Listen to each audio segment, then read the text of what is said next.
পোনপ্ৰথমে সকলোকে মাঘ বিহুৰ বহুত শুভেচ্ছা তথা শুভকামনা জ্ঞাপন কৰিলোঁ। বৰ্তমান মই উপস্থিত আছোঁ গুৱাহাটীৰ এখন বিশেষ বজাৰত। এই বছৰৰ মাঘ বিহুটো অকণমান উদযাপন কৰোঁ বুলি আহিলোঁ এই বিশেষ বজাৰখনলৈ। দাদা এই প্ৰতিষ্ঠানটো ক'ত আছে? মেইন বাৰীখন আছে তোমাৰ হাউকুচি তিনিআলি, লখৰা চাৰিআলিৰ পৰা 1 কিলোমিটাৰ সোমাই আহিব লাগে। যদি জালুকবাৰী ছাইডৰ পৰা যদি কোনোবাই আহে তেতিয়াহ'লে লেফ্ট ল'ব লাগিব লখৰা চাৰিআলিৰ পৰা, আৰু যদি খানাপাৰা ছাইডৰ পৰা আহে তেতিয়াহ'লে ৰাইট ল'ব লাগিব। এই বজাৰত বিভিন্ন প্ৰজাতিৰ কুকুৰাৰ কণী লগতে মাছ মাংস সকলোবোৰ উপলব্ধ। আপুনি যদি ভাবিছে এইবাৰৰ বিহুটি অলপ বেলেগ ধৰণে চেলিব্ৰেট কৰিম বুলি তেতিয়াহ'লে আহক মেইন বাৰীলৈ। আৰু আটাইতকৈ ইণ্টাৰেষ্টিং কথাটো হৈছে ঘৰৰ ভিতৰত আছে পুখুৰী আৰু পুখুৰীত আছে মাছ। আপুনি পুখুৰীৰ পৰা নিজেই লৈ যাব পাৰিব আপোনাৰ মন পচন্দ মাছবিধ। গতিকে আহক মেইন বাৰীলৈ। পোনপ্ৰথমে সকলোকে মাঘ বিহুৰ বহুত শুভেচ্ছা তথা শুভকামনা জ্ঞাপন কৰিলোঁ।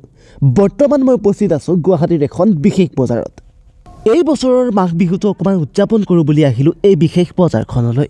দাদা এই প্ৰতিষ্ঠানটো ক'ত আছে? মেইন বাৰীখন আছে তোমাৰ হাউকুচি তিনিআলি, লখৰা চাৰিআলিৰ পৰা 1 কিলোমিটাৰ সোমাই আহিব লাগে।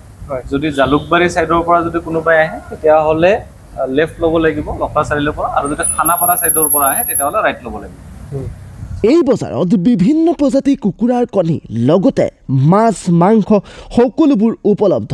আপুনি যদি ভাবিছে এইবাৰৰ বিহুটি অলপ বেলেগ ধৰণে চেলিব্ৰেট কৰিম বুলি তেতিয়াহ'লে আহক মেইন বাৰীলৈ। আৰু আটাইতকৈ ইণ্টাৰেষ্টিং কথাটো হৈছে ঘৰৰ ভিতৰত আছে পুখুৰী আৰু পুখুৰীত আছে মাছ।